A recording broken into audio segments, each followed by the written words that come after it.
I'm back in Athens for a couple of weeks, so I'm filming this video in my hometown. This is where I spent the first 30 years of my life. John Milton described Athens as the eye of Greece, mother of arts and eloquence. But for me, Athens is the city that shaped my identity, my ideals, and is the place I call home. As I was writing the script for this video, I stumbled upon a poem written by Lord Byron in 1810. You might think, how is this related to grief? But stay with me, it will make sense in a bit. So back to that poem about Athens. This is how it starts. Maid of Athens, ere we part, give, oh give me back my heart. Or, since that has left my breast, keep it now and take the rest. Hear my vow before I go. Athena, ζωή μου, σε αγαπώ. He used Greek in the last verse, and the thing is that I had to record this several times as there was a knot down my throat while I was reading out loud these verses. So in today's video, I'll show you an exercise you can use when dealing with grief. This exercise is based on expressive therapy. Expressive therapy is a method that incorporates creativity and artistic activities like drawing, dancing, acting, writing poetry, and playing music as a means of treatment. The end goal of expressive therapy is to give people the ability to express themselves in a very personal way, to express themselves through an experience.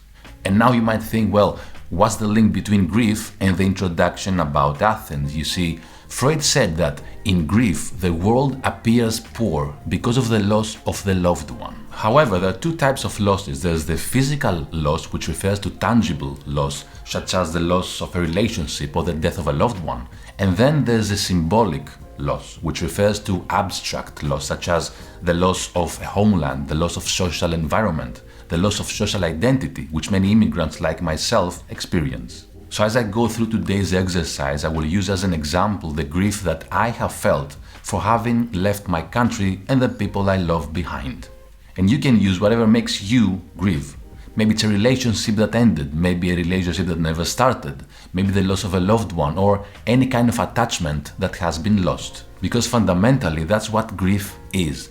It's the process we're going through every time an attachment we had to someone or something has been lost. So before we grab a pen and paper to go through the exercise, let's say a couple of words about the stages of grief. You can think of grief being completed in 4 stages. The first one is numbness. It's the phase that immediately follows the loss.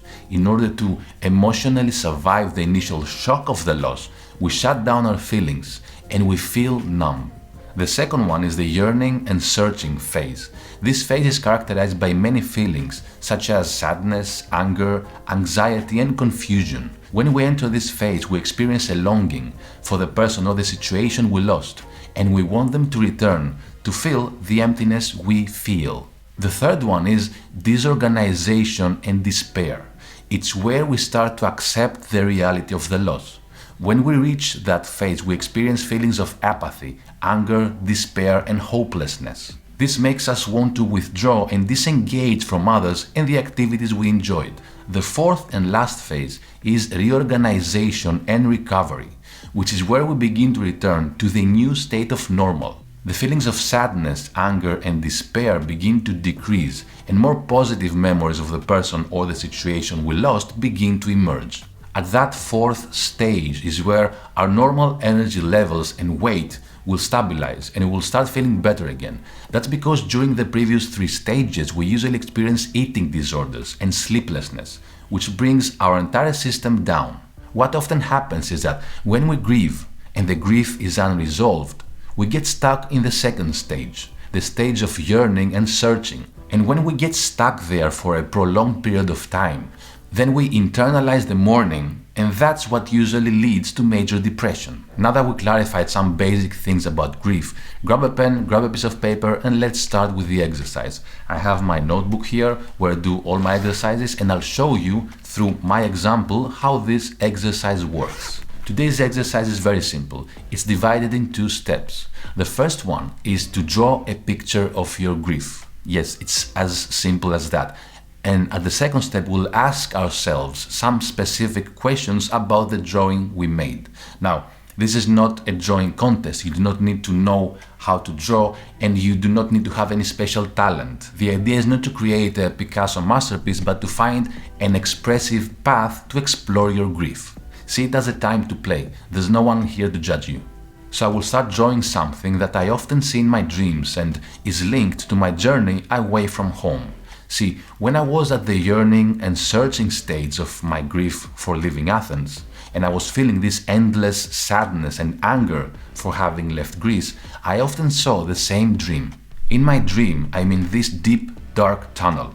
There's some light coming from the end of it, but when I walk to reach the part where the light comes from, I see that it's not the end of the tunnel. It's just that the tunnel has a glass part, like a glass ceiling, where I can see the outside world. And even though I cannot clearly see the outside world, the light that comes in is extraordinary.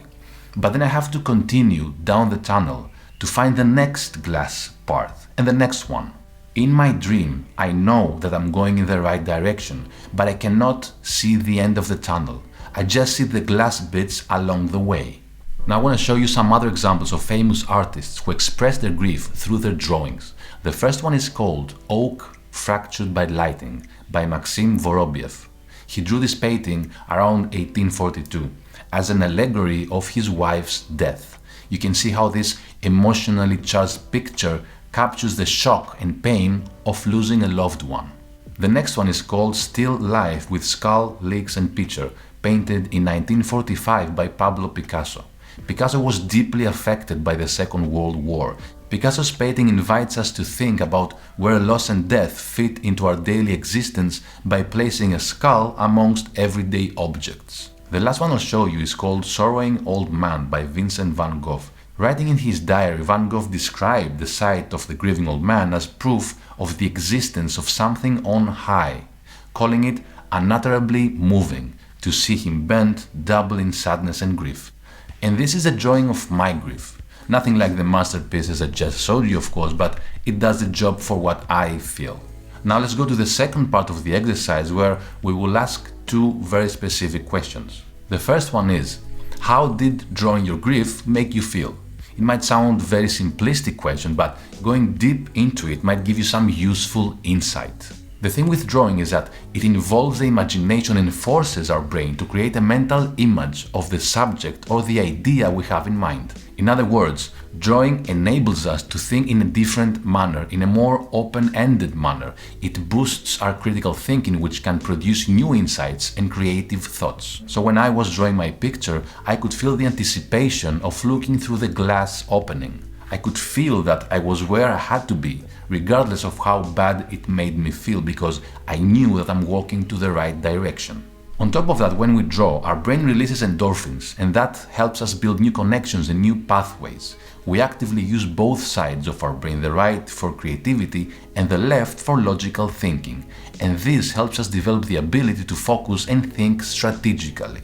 So another thing that I was thinking when I was drawing the tunnel was, one, ways to get out of it faster, and two, if I cannot get out of it faster, what can I learn from this experience, the experience of being in the tunnel, that is. Which brings us to the second question, which is, what do the elements of my drawing mean to me? So in my example, I have three elements. The first one is the tunnel, which, if I think about it, it represents the dark place I am and how I feel when I'm feeling the grief for having left my loved ones and my hometown behind. The other element is the glass part of the tunnel, which gives me the ability to have glimpses of the world that awaits me outside of the tunnel. So these glass bits are here to give me some small hope of what's coming, even though I don't know when it's coming. And the last element is the world outside of the tunnel. Now, I do not know how this looks, because through the glass all I can see is some blurriness and I cannot really tell what's out there, but the fact that my heart jumps every time I reach the glass part makes me think that there's something good waiting for me at the end of the tunnel, even though I cannot clearly see the end of the tunnel. So write down those questions, start drawing and see what comes out for you. You don't have to be an artist, just let the pen flow and scribble a picture of your grief. Set a timer for 20 minutes and start drawing. Drawing makes us slow down, makes us be patient and makes us pay attention. It helps us express emotions we find hard to express through words because it engages both our mind and our body. And when this happens, there's little room for distractions, and this makes us focus in solutions and can help us get out of the yearning and despair phases of grief. So grab a pen and a piece of paper and start drawing the picture of your grief. If you like this video, hit the like button. It helps the algorithm show this video to more people, and it's a small act you can do that means a lot to me and to the future of this channel. I'm Dimitris. Follow me if you want to learn more insights and tools on how to live a well-lived life.